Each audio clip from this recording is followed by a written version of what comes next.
ሰላም ጤና ይስጥልኝ የተከበራችሁ የገንዘብ ሚዲያ ተከታታዮች እንደምቆይታችኋል። የዕለቱን ዜና ይዤ የቀረብኩላችሁን ያና ፊፍሮ ነኝ። ከዜናዎቹ ጋር አብራችሁን ቆዩ እያልኩኝ ወደ ዕለቱ ዜና አልፋለሁ።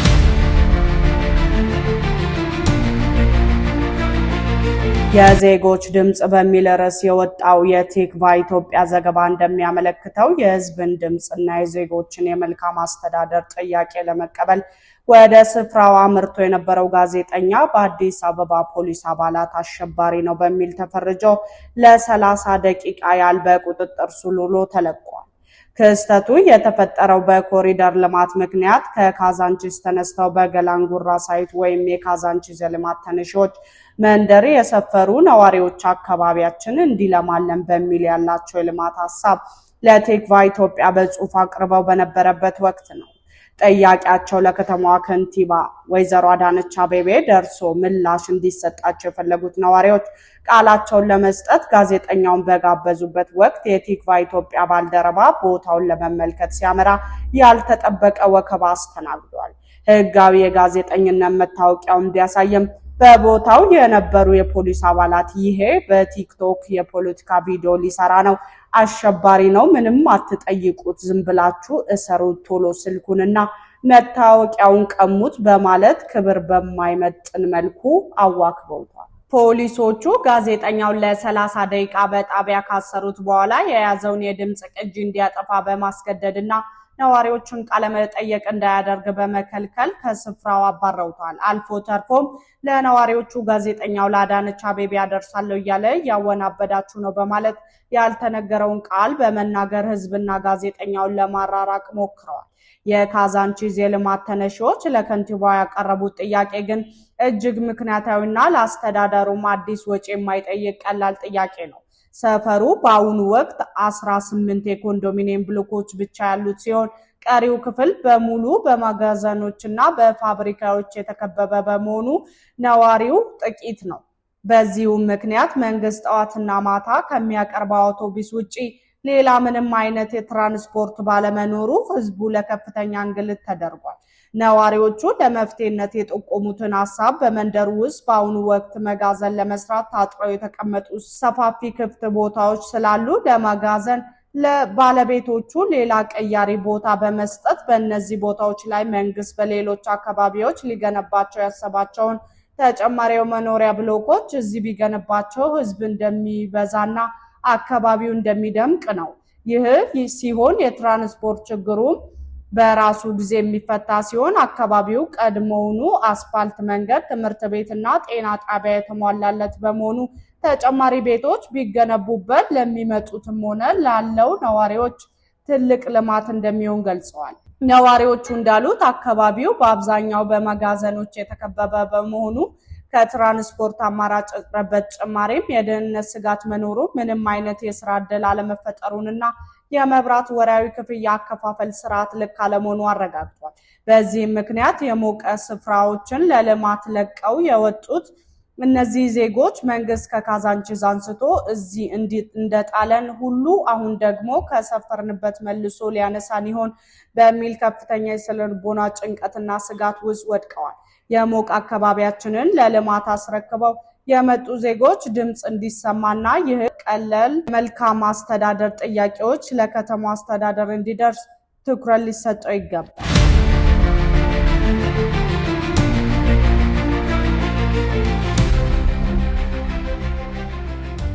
በኢትዮጵያ ሰነድ መዋለ ንዋዮች ገበያ ባሳለፍነው ሳምንት ከፍተኛ የእንቅስቃሴ ጭማሪ የታየበት አስደናቂ የግብይት ጊዜ ተመዝግቧል። በዚህ ሳምንት ውስጥ በአጠቃላይ የ54.2 ሚሊዮን የኢትዮጵያ ብር ግብይት የተፈጸመ ሲሆን ይህም ካለፈው ሳምንት የ4.9 ሚሊዮን ብር እንቅስቃሴ ጋር ሲነጻጸር እጅግ ከፍተኛ እድገት መሆኑን ያሳያል። በሳምንቱ ውስጥ ባለቤትነታቸውን የቀየሩት ጠቅላላ አክሲዮኖች ብዛትም ወደ 18718 ከፍ ብሏል። ይህ መነቃቃት በዋናነት የመነጨው በገበያው ላይ ቀድመው ሊስት ከተደረጉ 3 ባንኮች መካከል የአንበሳውን ድርሻ በያዘው በአዋሽ ባንክ አክሲዮን ምክንያት ነው። የአዋሽ ባንክ አክሲዮን በሳምንቱ መዝጊያ ላይ ዋጋው 3000 ብር የደረሰ ሲሆን በ5 ቀናት ውስጥ ብቻ 17815 አክሲዮኖች ተገበያይተዋል። ይህም ባለሀብቶቹ በባንኩ ላይ ያላቸው ጠንካራ እምነትና ከፍተኛ ፈሳሽነት የሚያሳይ ነው።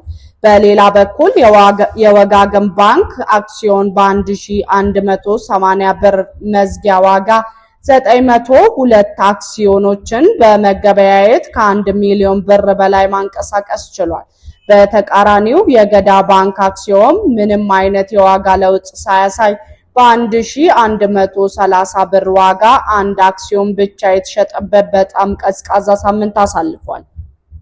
በአጠቃላይ አሁን ያለው የኢትዮጵያ አክሲዮን ገበያ ገና ጀመርና የመለማመጃ ባህሪ የሚታይበት በመሆኑ የዋጋ መረጋጋቱ ወይም አለመንቀሳቀሱ ከማክሮ ኢኮኖሚ ከወለድ መጠን ወይም ከዋጋ ግሽበት ጋር የተያያዘ አይደለም። ይልቁኑ ህዝቡ አክሲዮኖችን ወደ ገንዘብ መቀየር እንደሚችል እያወቀና ከብሮከሮች ጋር አካውንት እየከፈተ ያለበት የልምምድ ወቅት ነው። ይሁን እንጂ በቅርቡ እንደ ዳሽን፣ አቢሲኒያና አባይ ያሉ ትላልቅ ባንኮች ወደ ገበያው ሲገቡ ሳምንታዊ ግብይት በከፍተኛ ሁኔታ በማደግ በመቶ ሚሊዮኖች አልፎ ተርፎም በቢሊዮን የሚቆጠሩ ብር ማንቀሳቀስ እንደሚጀምር ይጠበቃል።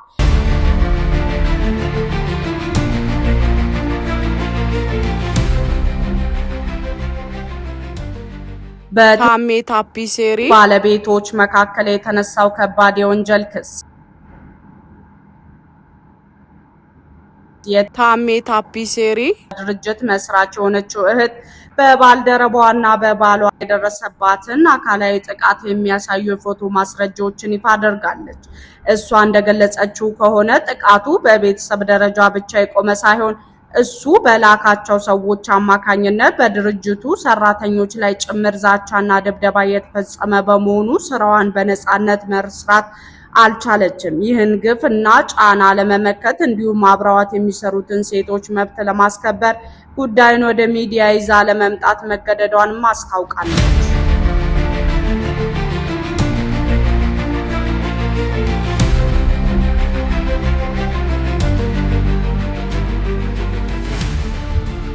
የሴዶ የፋይት ውል ስምምነት መፈረም ታዋቂው ሶሻል ሚዲያ ሰበናና የማርሻል አርት ባለሙያ የሆነው ሴዶ ከፋይት ውድድር ሸሽቷል ተብሎ ይነሳበት የነበረው ወቀሳ በይፋ አስተባብሏል። ሴዶ ቀደም ሲል ውድድሩን ያልተቀበለው እናቱ ቁማር ወይም ሐራም የሆነ ነገር ስለማትወድ መሆኑን ገልጿል። አሁን ግን ውድድሩ በአዲስ አበባ ኢንተግሬትድ ማርሻል አርት ኃላፊዎች አማካኝነት በህጋዊና በፕሮፌሽናል መንገድ እንዲካሄድ ውል ስለተዘጋጀ ስምምነቱን በፍርሚያው አረጋግጧል። የተፈራረመበት የገንዘብ መጠን በሚስጥር የተያዘ ቢሆንም ውድድሩን በይፋ ለማድረግም ወስኗል።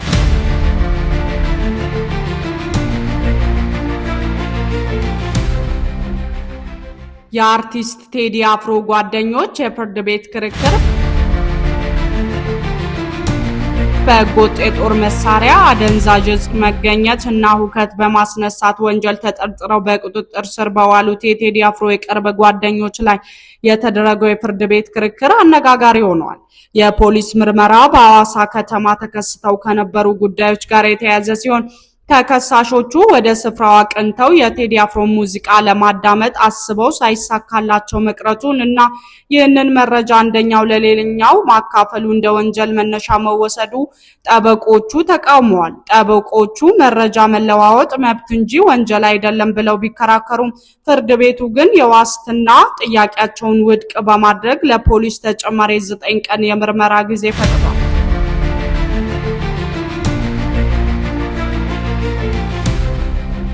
ወደ ቤተሰቦቻችን ከዚህ ቀጥሎ ደግሞ ሰሞኑን በማህበራዊ ሚዲያ አነጋጋሪ ሆነው የቆዩ ጉዳዮችን አጠር እያደረግን እናቀርብላችኋለን። ተከታተሉ። የበስንቱ ድራማና የኢቢኤስ ቴሌቪዥን የፍርድ ቤት ክስ በአብርኮ መልቲሚዲያ እና በኢቢኤስ ቴሌቪዥን ሲልቨር ስፕሪንግ ኃላፊነቱ የተወሰነ የግል ማህበር መካከል በበስንቱ ተከታታይ ድራማ ምክንያት የተነሳው የህግ ክርክር ከባድ ውሳኔ ላይ ደርሷል። ድራማውን ያለ አግባብ በማሰራጨት የጉዳት ካሳ የጠየቀው አብርኮ መልቲሚዲያ ባቀረበው አቤቱታ መሰረት የፌዴራል ፍርድ ቤት የኢቢኤስ ባንክ አካውንት ላይ እስከ 33,128,115 ብር ድረስ ታግዶ እንዲቆዩ ወስኗል።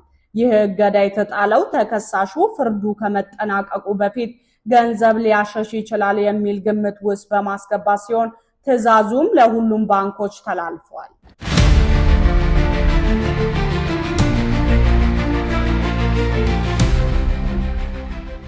በአሁኑ ወቅት በአዲስ አበባ ታዋቂ በሆኑ የውበት ሳሎኖች ውስጥ የሙሽራ ሜካፕ ዋጋ እጅግ ከፍተኛ ደረጃ ላይ ደርሷል።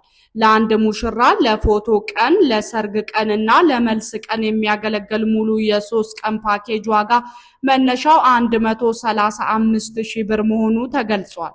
ከዚህ በተጨማሪ ወንዶችም ከባህላዊ አመለካከቶች ወጥተው ጥፍርን በዘመናዊ ማሽኖች ለማጽዳትና ለመንከባከብ የፔዲኪዩር አገልግሎትን በስፋት መጠቀም መጀመራቸውም ተጠቁሟል።